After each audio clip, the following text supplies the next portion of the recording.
All right, listen up. Private Martin, you're on the obstacle course and doing weapons training today. Before starting the obstacle course, read each of these important signs and do what they tell you.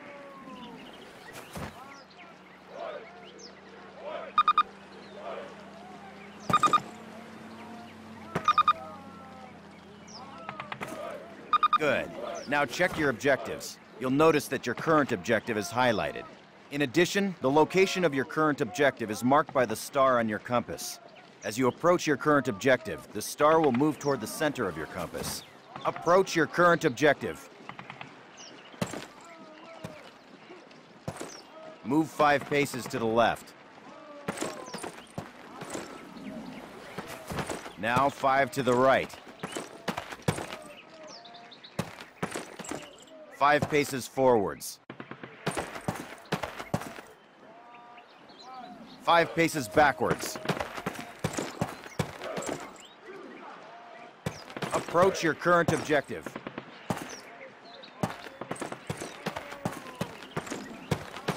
That's it. Close enough. You will notice that objective is checked off and you now have a new one. All right, Martin. Open the gate and run the obstacle course. Go, go, go!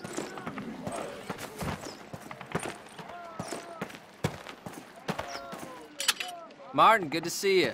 Move it, ladies! This is not your Aunt Fanny's dance! Jump over them! Come on, Elder, get the lead out! Not bad. Now hit the dirt and crawl forward under the barbed wire. Sergeant, fire up those machine guns! Those are live rounds, boys!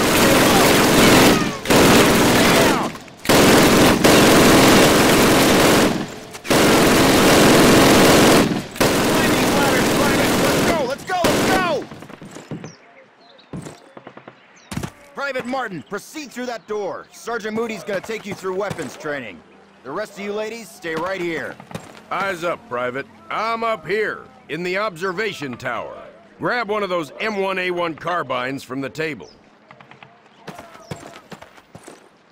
To get more ammo, grab it from any loose weapon of the same type you are carrying. Approach the fence and fire 6 rounds at your target. Your accuracy will be defined by the tightness of your crosshairs.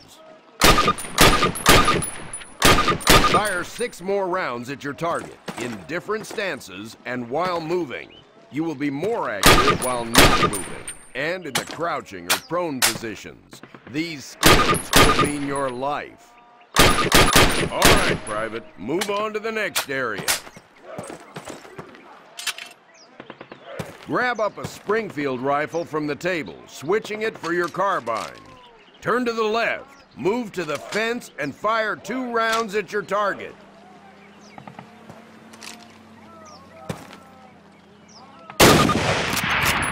Now fire 2 rounds at your target while aiming down your sight. All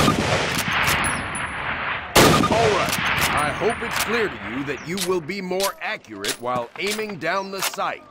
All right, Private, move on to the next area. Exchange your Springfield for one of the Thompson submachine guns on the table. Unless you've got 3 hands, you can only carry 2 weapons, besides your sidearm and grenades. Fire 10 rounds at your target, first from the hip, then aiming down the gun sight. Compare your accuracy. Get used to firing both ways. You will notice a slight zoom effect when you raise and aim down the sight of a weapon without a scope. Take a few steps while aiming. You're gonna move slower this way. In close quarters combat, you can hit your enemy with the butt end of your weapon. This is called a melee attack. Try it with your Thompson. Don't screw around, kid. This is for real. Now switch weapons, Private. Unless you're as dumb as you are ugly, it may dawn on you that each weapon is good for different situations. Make the wrong choice and you could buy the farm. Fire 3 more rounds at your target. Outstanding, Private. Proceed to the next area. Pick up the frag grenades from the table. Pick them up. Throw a grenade into each of the openings before you. rock, and fire. Move behind the concrete post and lean out to the left and to the right. This will protect you from the enemy.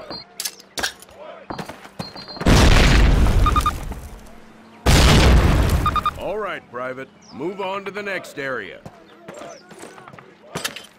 Remember, Private, if you get hurt, grab one of those health kits and use it. Don't be a hero. They will save your life. Our last station will be explosives. Pick 'em up, partner. That's a lot of firepower there. Treat it with respect. That stuff doesn't care what it blows up. Place your explosives on the cinder block wall. Note that a stopwatch has appeared. This will tell you how much time you have to get your butt out of there unless you want it blown off. Fire in the hole! Good job, Private. Well done. Keep your weapons with you and clean at all times. You are dismissed.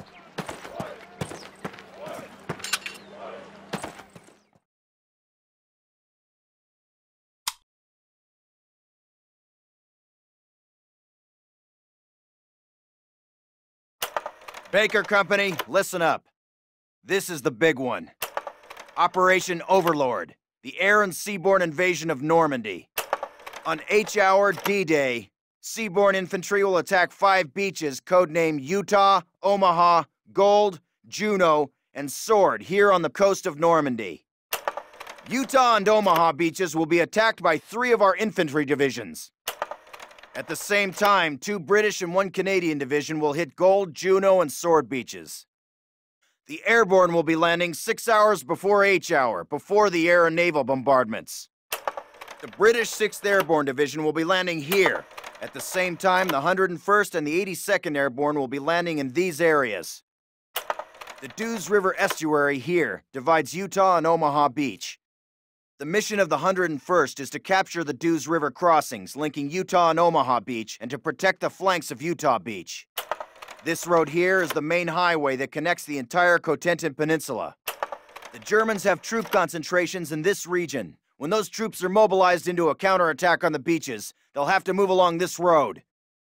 The 101st is going to make sure that doesn't happen.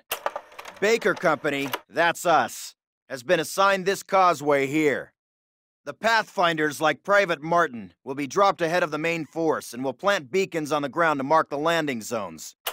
However, there is no telling what will happen once we're on the ground, so I want all of you to learn the objectives of every unit in both the 101st and 82nd. I also want you to study these maps and photographs until you've memorized